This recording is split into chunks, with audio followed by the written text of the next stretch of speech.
মুখ্যমন্ত্রী কর্মসূচির দিকে তো আমাদের নজর থাকবেই। এদিকে রাজ্যে পালা বদলের পর বন্ধ হয়ে থাকা মেট্রোর কাজও কিন্তু শুরু হয়েছে। কাজ চলছে চিংড়িঘাটা মেট্রোর 60 ঘন্টা, যার ফলে ট্রাফিক নিয়ন্ত্রণ করা হচ্ছে। গতকাল রাত থেকেই কাজ শুরু চিংড়িঘাটা মেট্রোর।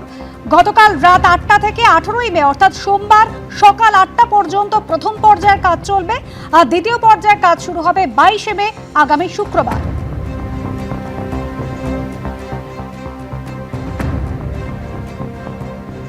শুক্রবার রাত 8টায় নির্ধারিত সময়ে শুরু হয়ে গিয়েছে চিংড়িঘাটার কাছে মেট্রোর যে পিলার থেকে পিলার গার্ডার বসানোর কাজ। 366 মিটার কাজ, যার জন্য প্রায় 1.5 বছরের অপেক্ষা ছিল। পূর্বতন রাজ্য সরকার এই কাজ করার অনুমতি এর আগে দেয়নি এবং পালা বদল হয়েছে এবং কাজ শুরু হয়েছে। আমরা যা দেখতে পাচ্ছি 317 থেকে 318 নম্বর পিলার প্রথম পর্যায়ে যে কাজ হওয়ার কথা, সেই কাজ কিন্তু ইতিমধ্যেই শুরু হয়ে গিয়েছে এবং অনেক ঘন্টা কাজের পর এই মুহূর্তে যে মেশিন একেবারে বাইপাসের একটি কোণে স্থবির হয়ে দাঁড়িয়েছিল, সেই মেশিন এই মুহূর্তে বাইপাসের মাঝামাঝি এসে পৌঁছেছে এবং তার সঙ্গে সিমেন্টের স্ল্যাবের যে গার্ডারগুলো সেগুলো বসানোর কাজ ইতিমধ্যেই চলছে। গতকাল কাজ শুরু হয়েছিল পুজো করে, তার কিছুক্ষণ পরেই বৃষ্টি আসায় কাজের গতিটা কিছুটা স্লথ হলেও এখন কিন্তু আবারও স্বাভাবিক নিয়মে কাজ চলছে। তার ফলে এই যে প্রথম দফা 60 ঘন্টা ট্রাফিক ব্লক, সেই ট্রাফিক ব্লকের মধ্যে প্রত্যাশিত কাজ করতে কোনো অসুবিধা হবে না, এমনটাই কিন্তু মনে করছেন আরভিএনএল কর্তৃপক্ষ, যারা এই নির্মাণের দায়িত্বে রয়েছেন। দক্ষিণমুখী গাড়ি আজকেও স্বাভাবিক রয়েছে, তার কারণ এবারের যে ট্রাফিক ব্লক নেওয়া হয়েছে তাতে বাইপাসের দক্ষিণমুখী গাড়িতে কোনো অসুবিধে নেই।